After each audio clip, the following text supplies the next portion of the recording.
Bonjour à toutes et à tous, on est fin juin, il fait beau, les gens normaux vont à la plage avec leurs amis, mais ce qui est important pour nous fans d'anime, c'est que la saison d'été 2022 approche. Et comme elle approche, il est temps de choisir quels animés regarder sur cette nouvelle saison. Je suis donc là pour vous aider à faire le tri en vous proposant les 6 animés qui me semblent les plus prometteurs cet été.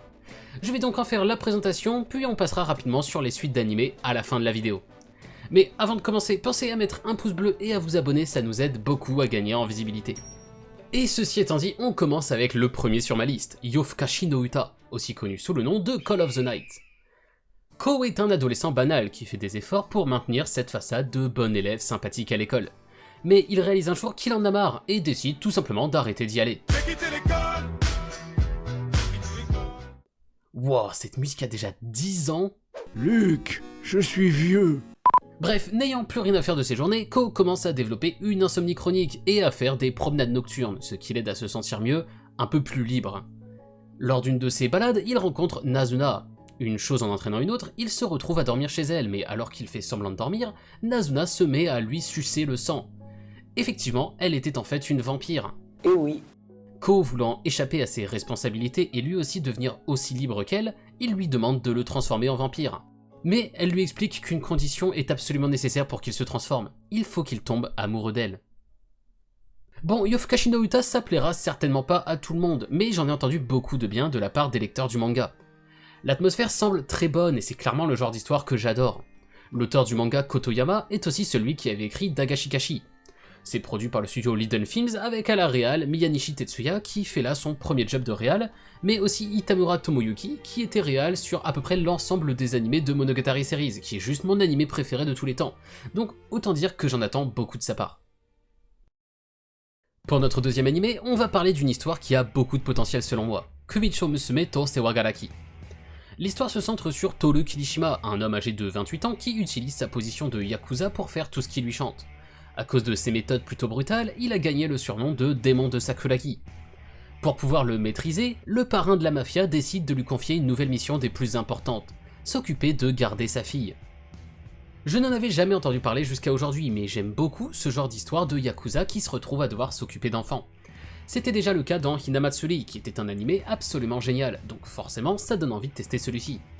C'est Kawasaki Itsuro qui s'occupe de la réalisation. C'est un vétéran du milieu qui travaille depuis 1987 et a bossé sur près de 100 animés, dont IQ et Kuroko no Basket entre autres. Donc on peut se dire qu'il connaît bien son boulot et qu'il saura nous proposer quelque chose d'intéressant. Pour l'animé suivant, on va parler de Licorice Recoil. On y suit l'histoire de deux jeunes filles travaillant dans un café plutôt spécial. En effet, vous pouvez y commander de super gâteaux bien sûr, mais aussi y engager les employés pour des missions très variées, allant de la livraison au combat contre zombies et monstres géants. Licorice Recoil, c'est un animé original, et il faut admettre que le synopsis nous en dit pas beaucoup jusqu'à présent. J'ai hésité à en parler dans cette vidéo, mais les graphismes ont attiré mon attention. On est sur le premier animé réalisé par Shingo Adachi, le chara-designer de Sword Art Online, mais aussi de Eiga Daisuki Pompo-san, un film fantastique qui est sorti récemment et dont on a parlé en vidéo, mais que personne n'est allé voir malheureusement. Du coup, un animé original avec de super graphismes, je pense que ça mérite au moins d'aller voir les 2-3 premiers épisodes pour voir ce que ça vaut. Pour le prochain animé, on est encore sur du slice of life. Alors oui, je sais que ça plaît pas à tout le monde et que certains voudraient de l'action, mais je peux pas les inventer. En dehors des suites, les animés d'action les plus populaires de cette saison sont tous des isekai qui ont l'air plus pourris les uns que les autres.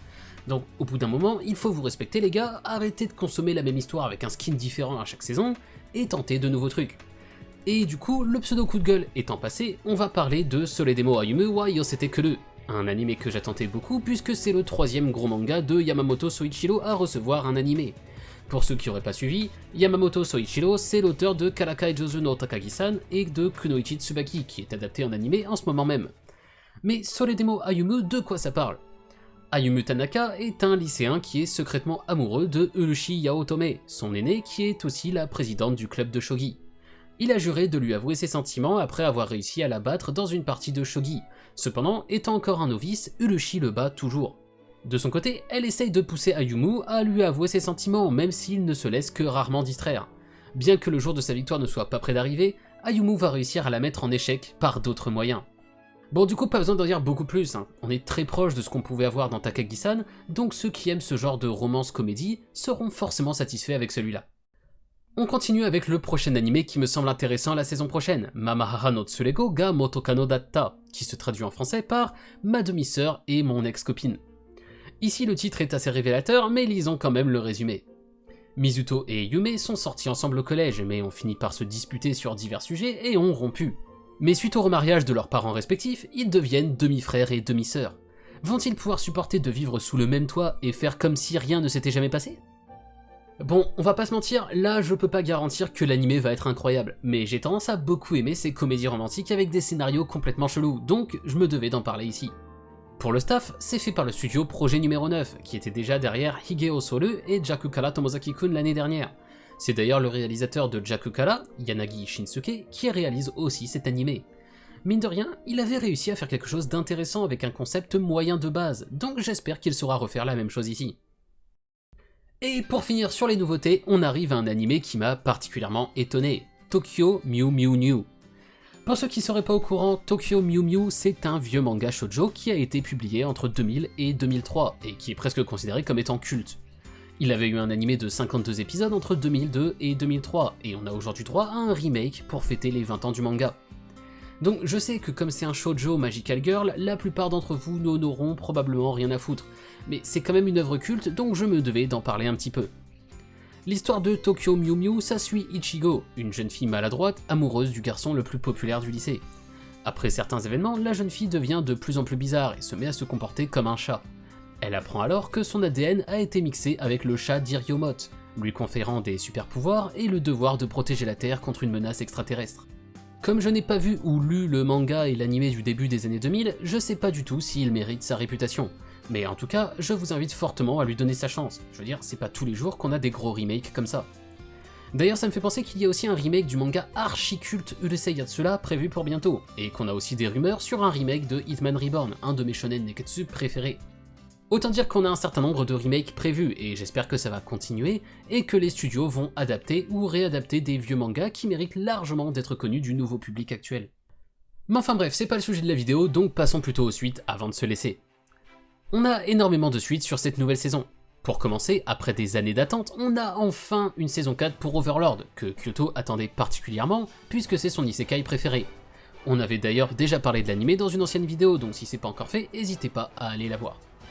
Ensuite, on a une saison 2 pour Hataraku Mao-sama et Classroom of the Elite, deux saisons qui étaient très attendues depuis des années et qui réjouiront donc les fans.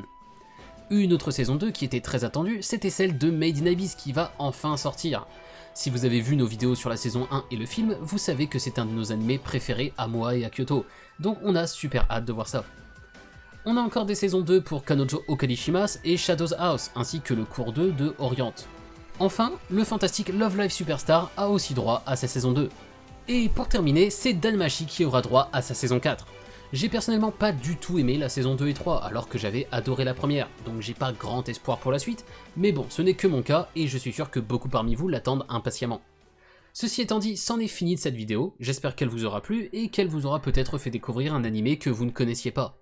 Sur ce, je vous laisse, et on se retrouve très bientôt pour une nouvelle vidéo.